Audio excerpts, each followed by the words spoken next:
வணக்கம். நான் ராஜி. ப்ரைஸஸ் அப்படி இல்லை அவார்ட்ஸ் அப்படின்னு சொன்ன உடனே நமக்கு ஒரு சில விஷயங்கள் டக்குன்னு ஞாபகம் வரும். ப்ரைஸ் அப்படின்னு சொன்னால் நோபல் ப்ரைஸ் அப்படின்னு சொல்லுவோம், நோபல் பரிசு சொல்லுவோம். அதே மாதிரி அவார்ட்ஸ் அப்படின்னு சொன்னால் ஆஸ்கர் விருது, ஆஸ்கர் அவார்டு அப்படிங்கிறத சொல்லுவோம். ஸோ இதை பற்றின ஒரு சில இன்ட்ரெஸ்டிங்கான விஷயங்கள், இதை பற்றின விஷயங்கள் அப்படின்னு சொல்கிறத விட இப்போது வந்துட்டு நோபல் ப்ரைஸ் அப்படின்னு எடுத்துக்கிட்டோம் அப்படின்னா ஏஷியாவோட நோபல் ப்ரைஸ் அப்படின்னா ராமன் மேக்ஸஸ் அவார்டு, இது வந்து நம்ம எல்லாருக்குமே தெரியும். அப்போ இதே மாதிரி வேறு இந்த விருதுகளை வந்து எது கூடலாம் கம்பேர் பண்ணியிருக்காங்க அப்படின்றத தான் நம்ம இன்றைக்கி பார்க்க போகிறோம். ஸோ அதில் ஃபஸ்ட்டு நம்ம பார்க்க போகிறது என்ன அப்படின்னு பார்த்தீங்கன்னா ஏபல் ப்ரைஸ் அப்படின்னு சொல்லக்கூடிய ஏபல் பரிசு, கணிதத்துறையுடைய நோபல் பரிசு அப்படின்னு இதை தான் வந்துட்டு சொல்லுவாங்க. ஸோ இந்த பரிசு வந்து உருவாக்கப்படுற வரைக்கும் பார்த்திங்க அப்படின்னா கணிதத்துறைக்கு வந்து வழங்கப்பட்ட ரொம்ப உயர்ந்த அங்கீகாரமாக கருதப்படக்கூடியது எது அப்படின்னு பார்த்தீங்கன்னா ஃபீல்ட்ஸ் மெடல் அப்படின்னு சொல்லுவாங்க. அதுக்கப்புறம் ஏபல் ப்ரைஸ் வந்து அனௌன்ஸ் பண்ண ஆரம்பித்ததுக்கப்புறம் வந்துட்டு பார்த்தீங்க அப்படின்னா இதை தான் வந்துட்டு நான் சொன்ன மாதிரி கணிதத்துறையோடைய நோபல் பரிசு அப்படின்னு சொல்லிட்டு சொல்லுவாங்க. ஸோ இந்திய வம்சாவளியை சேர்ந்த ஸ்ரீனிவாச எஸ்ஆர் வரதன் அப்படிங்கிறவர் தான் இந்த பரிசை பெற்ற முதல் இந்திய வம்சாவளியினர். 2007 வந்து இவர் இதை வாங்கியிருப்பார். நான் சொன்னேன் இதுக்கு முன்னாடி ஃபீல்டு மெடல் அப்படின்னு சொல்லிட்டு ஒன்று இருக்கும் அப்படின்னு சொல்லிட்டு. ஸோ இந்த மெடல் எதுக்கு கொடுப்பாங்க அப்படின்னு பார்த்தீங்கன்னா கணிதவியலாளர்கள், அதாவது மேத்ஸ் டிபார்ட்மெண்ட்டில் இருக்கவங்களுக்காக கண்டுபிடிக்கப்பட்ட ஒரு அந்த கணித கண்டுபிடிப்புகளுக்கு வழங்கப்படக்கூடிய ஒரு உயர்ந்த விருது தாங்க வந்துட்டு இது. ஸோ அப்போ சர்வதேச கணிதவியல் கூட்டமைப்பு மகாநாட்டப்போ வழங்கப்படக்கூடிய இந்த விருதை வந்து பெறுவதற்கான தகுதி பார்த்திங்க அப்படின்னா 40 வயதுக்கு உட்பட்ட கணிதவியலாளர்கள் வந்து இருக்கணும் அப்படிங்கிற மாதிரி சொல்லியிருப்பாங்க. ஸோ இதுக்கப்புறம் வந்து பார்த்திங்க அப்படின்னா லாஸ்கர் அவார்டு அப்படின்னு ஒரு அவார்டு. ஸோ அமெரிக்காவுடைய நோபல் பரிசு அப்படின்னு சொல்லக்கூடிய விருது தான் வந்துட்டு இந்த விருது. மருத்துவ உலகத்தில் சாதனை படைத்தவர்களுக்காக அவங்கள பாராட்டக்கூடிய விதத்தில் 1946 வழங்கப்பட்டு வரக்கூடிய ஒரு விருது தான் வந்துட்டு இந்த லாஸ்கர் அவார்ட் அப்படிங்கிறது.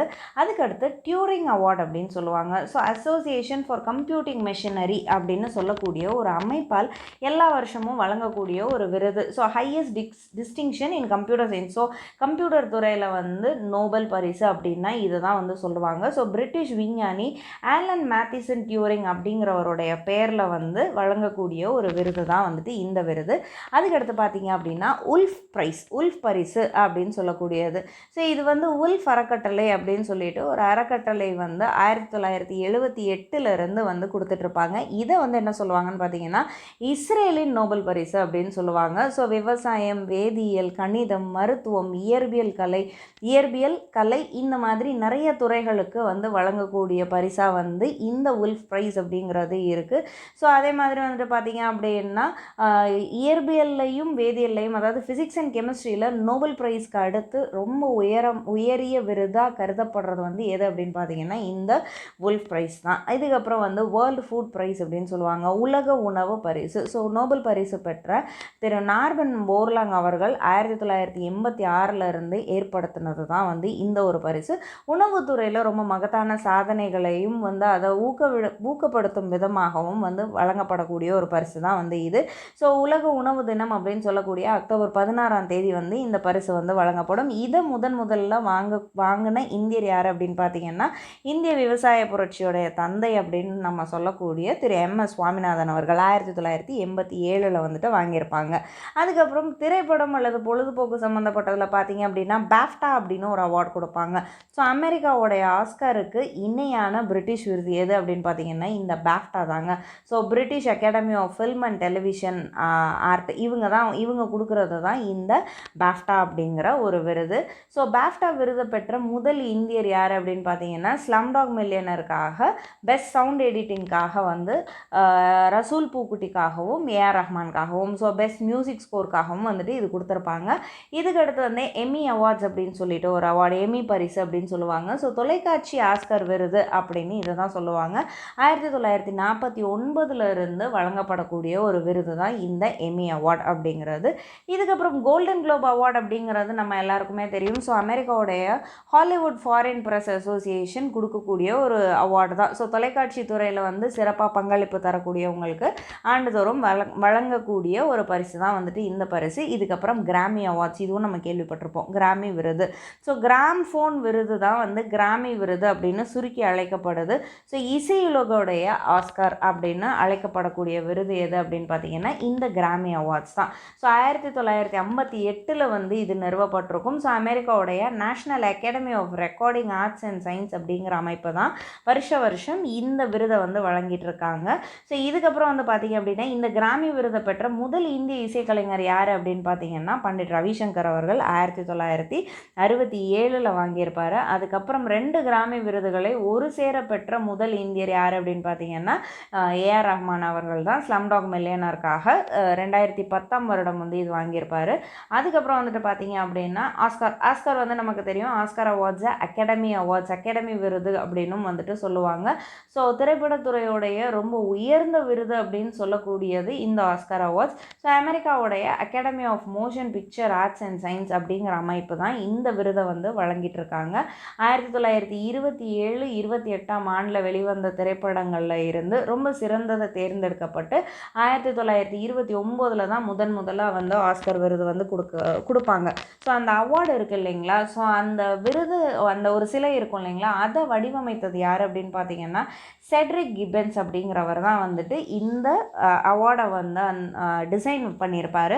ஸோ இந்த ஆஸ்கர் அவார்ட்ஸை பற்றி ஒரு சில இன்ட்ரெஸ்டிங்கான விஷயங்கள் என்ன அப்படின்னு பார்த்தீங்கன்னா நோபல் பரிசு, ஆஸ்கர் விருது ரெண்டையுமே பெற்ற உலகின் ஒரே நபர் யார் அப்படின்னு பார்த்தீங்கன்னா ஜார்ஜ் பெர்னார்ட் ஷா அவர்கள் தான். ஸோ 1925, 1938 வந்து ஆஸ்கார் வந்து வாங்கியிருப்பாங்க. பிக்மேலியான் அப்படின்ற ஒரு திரைப்படத்துக்காக தான் வந்து, திரைப்பட கதை தான் வந்து இவருக்கு இந்த ஆஸ்கார் வந்து வாங்கி தந்திருக்கு அப்படின்னு குறிப்பு கொடுத்துருந்தாங்க. இந்தியாவிலேருந்து முதல்ல ஆஸ்கார் வாங்கினது யார் அப்படின்னு பார்த்தீங்கன்னா பானு அத்தையா அப்படிங்கிறவங்க தான். ஸோ இவங்க இந்த லேடிக்கு வந்து பார்த்தீங்க அப்படின்னா 1982 காந்தி அப்படிங்கிற திரைப்படத்துக்கான ஆடை அலங்கார பிரிவில் வந்து இவங்க ஆஸ்கார் வாங்கியிருப்பாங்க. அதுக்கப்புறம் கௌரவ ஆஸ்கர் பட்டம் அப்படிங்கிறது, இது பற்றி நம்ம ஆல்ரெடி ஒரு வீடியோவில் பார்த்துருக்கோம். ஸோ இந்த கௌரவ ஆஸ்கர் பட்டம் வந்து திரு சத்யஜித் ரே அவர்களுக்கு 1992 வருஷத்தில் கொடுத்துருப்பாங்க. ஸோ இந்த கௌரவ ஆஸ்கர் விருது அப்படிங்கிறத வந்து முதல் முறையாக இந்தியாவிலேருந்து ஒருத்தர் வாங்கினது இதுதான் முதல் தடவை. ஸோ இதை பற்றி நம்ம சத்யஜித் ரே அவர்களை பற்றி ஒரு கம்ப்ளீட் வீடியோ பார்த்துருக்கோம். அதில் நம்ம இதோடைய டீட்டெயில்ஸ் நிறையாவே வந்துட்டு நம்ம பார்த்துருப்போம்.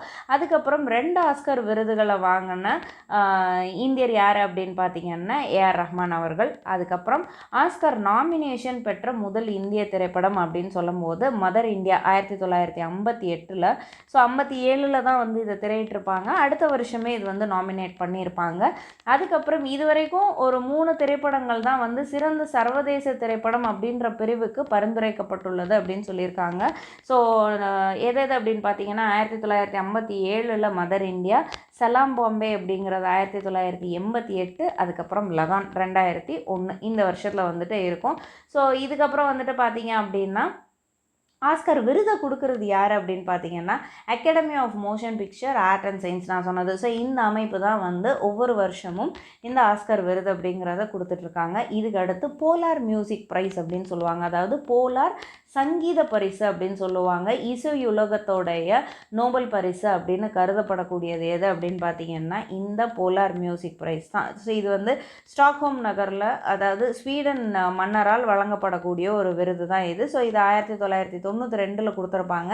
இந்தியாவிலேருந்து இந்த விருதை வாங்கின முதல் நபர் யார் அப்படின்னு பார்த்தீங்கன்னா பண்டிட் ரவிசங்கர் அவர்கள் தான். ஸோ அப்போ நம்ம ஆஸ்கர் அப்படிங்கிறத தனியாக பார்த்துருப்போம், நோபல் ப்ரைஸ் அப்படிங்கிறத தனியாக பார்த்துருப்போம். இந்த பெயர்களை புனை பெயர்களாக கொண்ட இது ரிலேட்டடான மற்ற விருதுகளை தான் இன்றைக்கி நம்ம பார்த்துருக்கோம். கண்டிப்பாக போட்டி தேர்வுக்கு தயாராகிறவங்களுக்கு இது ரொம்பவே வந்துட்டு ஹெல்ப்ஃபுல்லாக இருக்கும். நிச்சயமாக இது உங்களுக்கு பயனுள்ளதாக இருந்திருக்கும் அப்படின்னு நான் நம்புகிறேன். இது வேறு யாருக்காவது தேவைப்படும் அப்படின்னா அவங்க கூட இதை ஷேர் பண்ணிக்கோங்க. நீங்கள் இன்னும் இந்த சேனலை சப்ஸ்கிரைப் பண்ணலாம் அப்படின்னா சப்ஸ்கிரைப் பண்ணிக்கோங்க. ஸோ தட் நான் கொடுக்குற வீடியோஸ் எல்லாம் அப்பப்போ உங்களுக்கு வந்து சேரும். நாளைக்கு வேறு ஒரு இன்ட்ரெஸ்டிங்கான டாப்பிக்கோட சந்திக்கலாம். ஜெய்ஹிந்த்.